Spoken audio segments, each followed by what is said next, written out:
মানবতা বিরোধী অপরাধের মামলায় আন্তর্জাতিক অপরাধ ট্রাইব্যুনালের দেওয়া মৃত্যুদণ্ডের আদেশ থেকে খালাস পাইছেন জামাতে ইসলামের সাবেক নেতা এটিএম আজহারুল ইসলাম। আলহামদুলিল্লাহ। ট্রাইব্যুনাল গঠনের পর মানবতা বিরোধী অপরাধের কোনো মামলায় এই প্রথম কেউ পুনর্বিবেচনার আবেদনের প্রেক্ষিতে আপিলে খালাস পাইলেন। এইটা একটা ঐতিহাসিক রায়। শুনতেছি বাম সেকুলার মহলে আর্তনাদ শুরু হয়েছে, ইউনূসের সরকার নাকি রাজাকারের পাহারাদার। রায় বাতিল করলো আদালত। রাজাকারের যদি পাহারাদারি হয় তাহলে সেটা আদালত হবে, প্রফেসর ইউনূসের সরকার কেন? আদালত কি সরকারের পাঠ? প্রফেসর ইউনূসের সরকার তো রায় বইলা দেয় না। এখন রায় বাতিল কইরা বর্তমান আপিল বিভাগ খুব গুরুত্বপূর্ণ কয়েকটা কথা বলছে আন্তর্জাতিক অপরাধ ট্রাইব্যুনালে অতীতের বিচারে আন্তর্জাতিক আইনের মানদণ্ড অনুসরণ করা হয়নি। যে সমস্ত তথ্য প্রমাণ এই মামলায় ছিল তা অতীতের আপিল বিভাগে সঠিকভাবে বিবেচনা করতে ব্যর্থ হয়েছে। দুইটা জিনিস বলছে এবং ফাইনালি মতামত দিছে, যেটা পর্যবেক্ষণে বলছে যে এ মামলায় অতীতের রায়ে গ্রস মিসক্যারেজ অফ জাস্টিস হয়েছে, অর্থাৎ বিচারের নামে ব্যাপক অবিচার হয়েছে। আদালতে যে সমস্ত সাক্ষ্য প্রমাণ উপস্থাপন করা হয়েছিল সেগুলোর পর্যালোচনা ছাড়াই ফাঁসি দিয়ে দেওয়া হয়েছিল। তো আপিল বিভাগ বলছে যে পৃথিবীর ইতিহাসে এটা একটা ট্রাভেস্টি অফ ট্রুথ, অর্থাৎ বিচারের নামে অবিচার। আমি এই অবিচার নিয়ে আমার ইউটিউবের শুরুতে এই ভিডিওটা করেছিলাম, দেখতে পারেন। এইটা শুধু সাক্ষ্য প্রমাণের বিষয় না, অবিচারটা কোন জায়গায় সেটা নিয়ে বিস্তারিত আলাপ করতেছি। কিন্তু আপনাদের জানানোর জন্য বলি যে এমন সাক্ষ্য আনা হয়েছিল এই মামলায়, আজহার ভাইয়ের মামলায়, যে সাক্ষীরা আদালতে এসে বলছেন যে কেউ 3 কিলোমিটার দূর থেকে আজহার ভাইকে দেখছেন, কেউ দেখছেন 6 কিলোমিটার দূর থেকে। একজন সাক্ষীকে জিজ্ঞেস করা হয়েছিল যে আপনার সন্তানের নাম কি? ছেলেমেয়ের নাম বলতে পারে না, স্ত্রীর নাম বলতে পারে না, কিন্তু এটিএম আজহারুল ইসলামের নাম ঠিকই বলতে পারে। কি চমৎকার! এই যে কথিত যুদ্ধাপরাধের বিচার, এর নামে কেন সেটা একটা ঐতিহাসিক অবিচার ছিল, আসেন সেটা এখন বুঝে দেখি। এই যুদ্ধাপরাধের বিচারের প্রস্তুতি শুরু হয়েছিল শেখ হাসিনা সরকারের আমলে 2009 সালে ক্ষমতা আসার পর। কেন হাসিনা এই বিচারটা করতে গেল, এইটা গুরুত্বপূর্ণ, এইটা একটু বুঝতে হবে।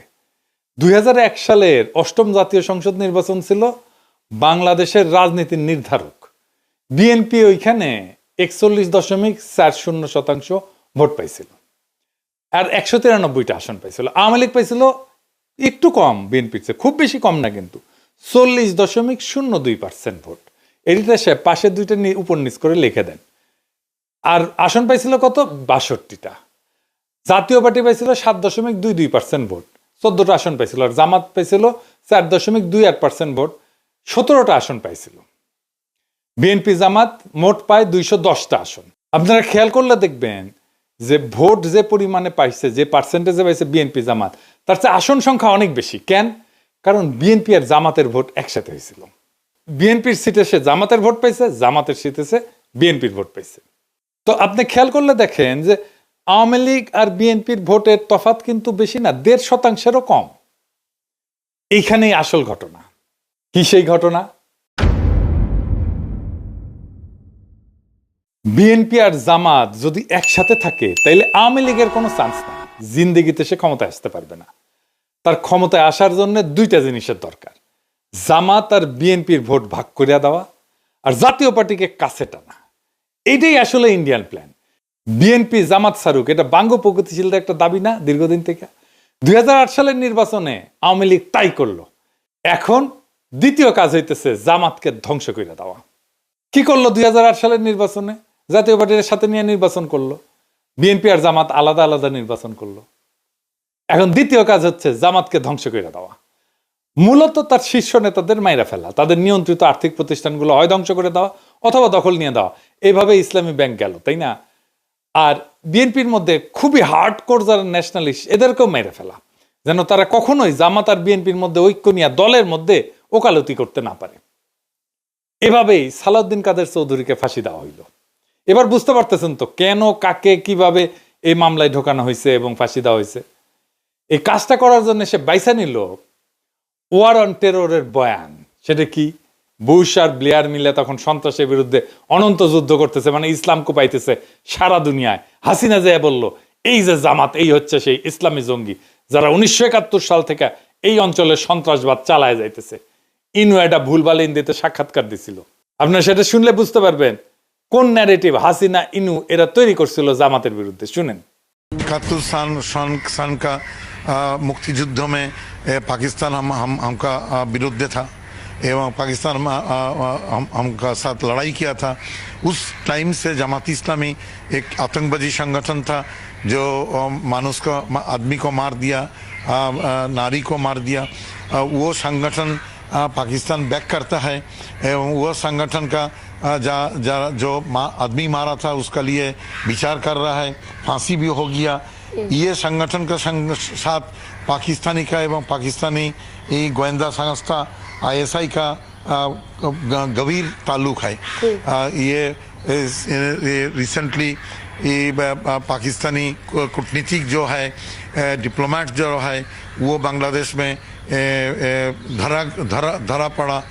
बांग्लादेशी ऑर्गेनाइजेशन आतंकवादी संगठन के साथ वो लोग ताल्लुक रखता था, इसलिए बांग्लादेश से उसको निकाल दिया गया है। सो हम लोग सोचता है कि पाकिस्तानी इंटेलिजेंस नेटवर्क ISI का एक हाथ रहता है। এইটা অস্বীকার করার উপায় নাই যে জামাত অখণ্ড পাকিস্তানের পক্ষে দাঁড়াইছিল। শুধু দাঁড়াইলে অসুবিধা ছিল না, চাইনিজ বামেরাও অখণ্ড পাকিস্তানের পক্ষে দাঁড়াইছিল। কিন্তু জামাত দুইটা গুরুতর রাজনৈতিক ভুল করে, পলিটিক্যাল মিস্টেক।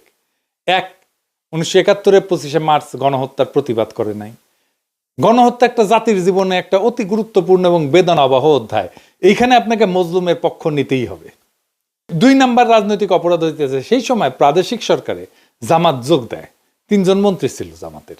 আমার একটা ভিডিও আপনারা মাঝে মাঝে দেখেন না, শাহবাগের সময় বলে দেখায়, হ্যাঁ শাহবাগীরাও দেখায়, বিএনপিও দেখায়, সবাই দেখায় এটা এখন।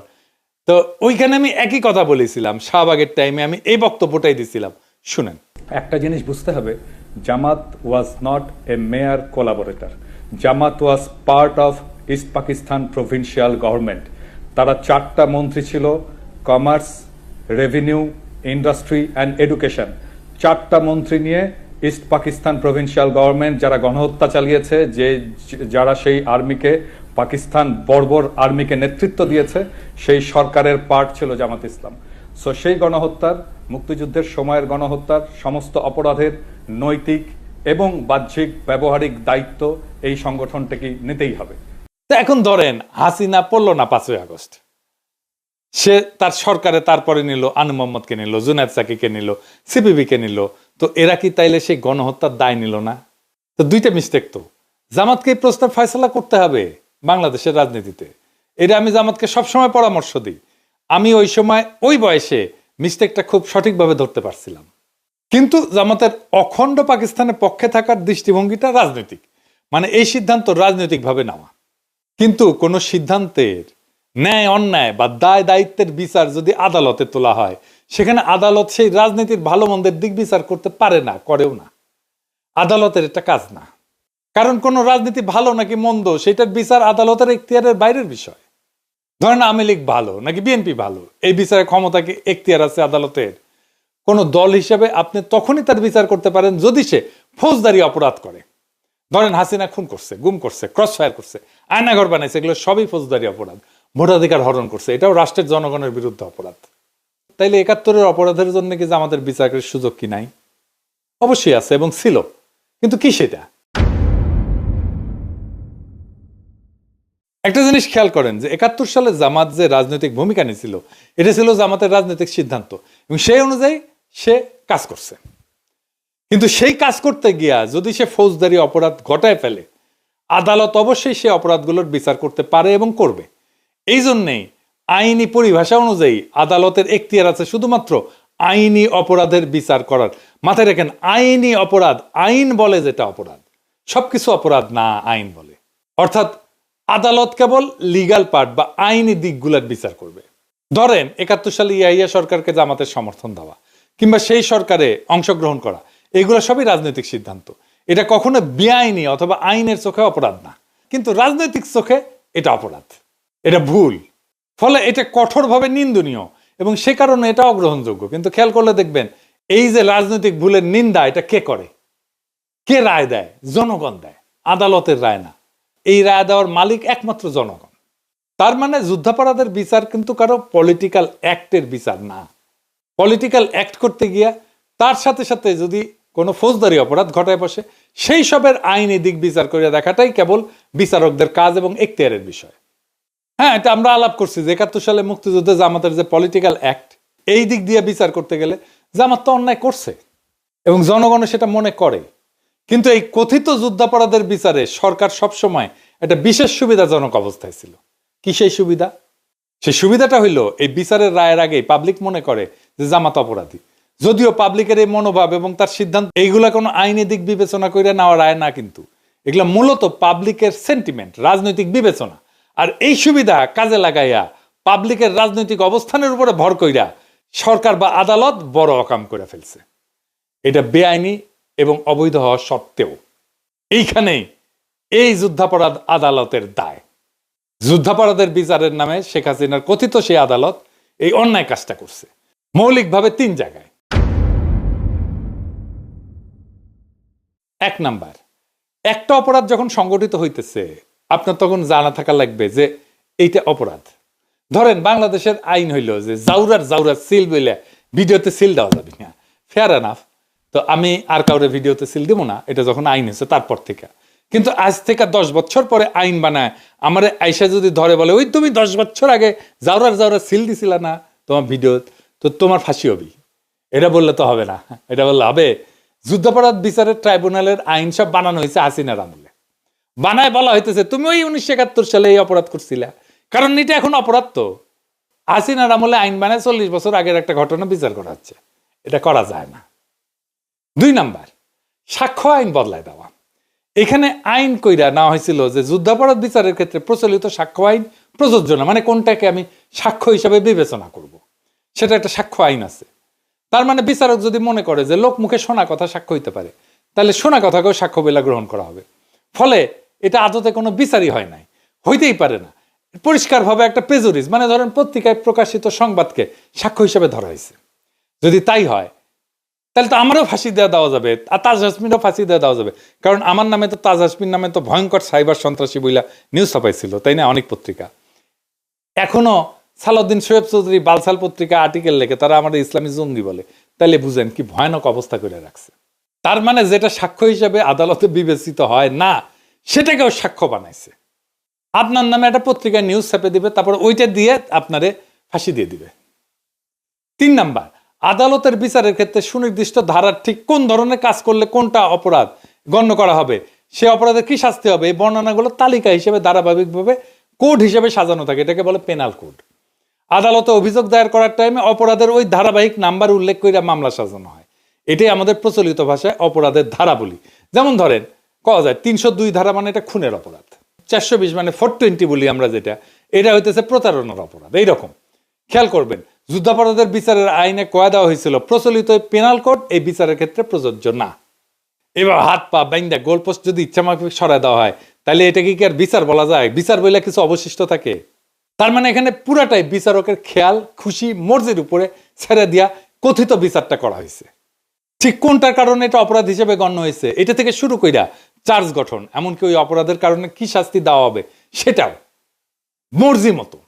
ফলে বিচারক মর্জি মাফিক বেকসুর খালাস থেকে শুরু করে মৃত্যুদণ্ড পর্যন্ত সব ধরনের শাস্তি দিতে পারছে। চার্জ গঠন, বিচার এবং রায় সবকিছু ক্ষমতাই বিচারকের হাতের মুঠায় ছিল। এটা কোনো বিচার না, এই জন্য এটাকে জুডিশিয়াল কিলিং বলা হয়েছে। এইসব তুগলুকি কারবার আমরা সেই 2010 সাল থেকে দেখে আসতেছি। তাই আমার মনে শুধু একটাই প্রশ্ন জাগে, বিচারের নামে এইসব বুজরুকি, এইটা একজন আইনের প্রাথমিক ছাত্রের কাছেও তো ধরা পড়ার কথা। বিচার প্রক্রিয়ায় যে ফাঁকগুলা এটা সাধারণ চোখে দেখা যায়, অথচ যুদ্ধাপরাধের বিচারের নামে এই ঐতিহাসিক অবিচারের বাটপাড়িগুলা বামপন্থীদের নজর এড়ায় গেছে।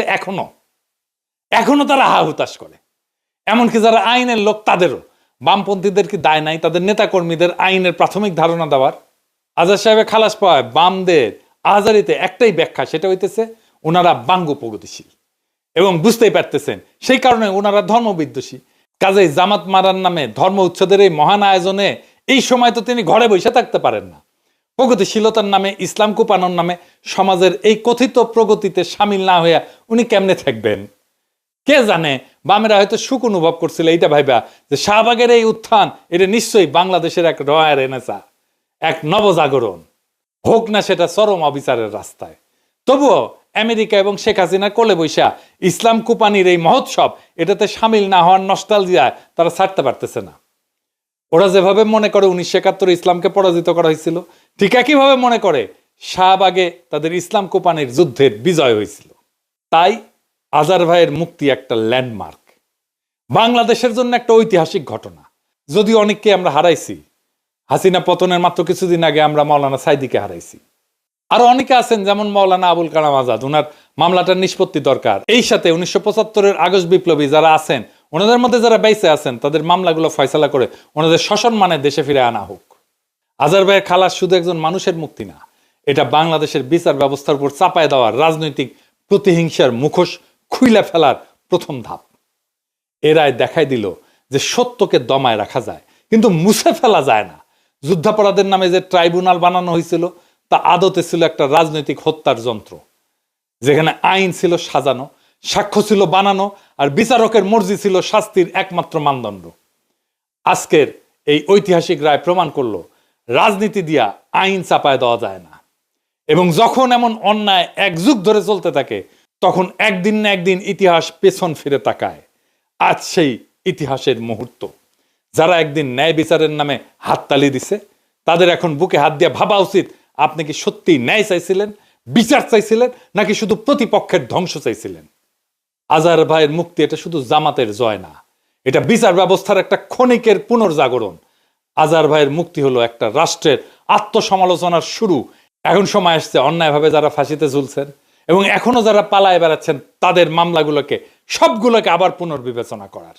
এই বিচার প্রক্রিয়ার ধ্বংসস্তূপের মধ্যে থেকে আমাদের নতুন করে নির্মাণ করতে হবে একটা সত্যভিত্তিক, ন্যায়ভিত্তিক এবং রাজনৈতিক প্রতিহিংসা মুক্ত বাংলাদেশ। সেই বাংলাদেশে কেউ আর কেবল রাজনৈতিক মতাদর্শের কারণে ফাঁসির দড়িতে ঝুলবে না। সেই বাংলাদেশে বিচার হবে অপরাধের, মতাদর্শের না। সেই বাংলাদেশে বাম কিংবা ডান কেউই আর ধর্মের নামে, জাতীয়তাবাদের নামে বা মুক্তিযুদ্ধের নামে বিচারের ছদ্মবেশে হত্যা করবে না। আজার ভাইয়ের মুক্তি এক নতুন যাত্রার সংকেত। এই যাত্রা শুধুমাত্র একজন মানুষের না, এটা একটা জাতির আত্মসমালোচনার পথ চলা। এখন সময় সাহস করে সেই পথে পুরা জাতিকে নিয়ে আগায় যাওয়ার। ইনকিলাব জিন্দাবাদ।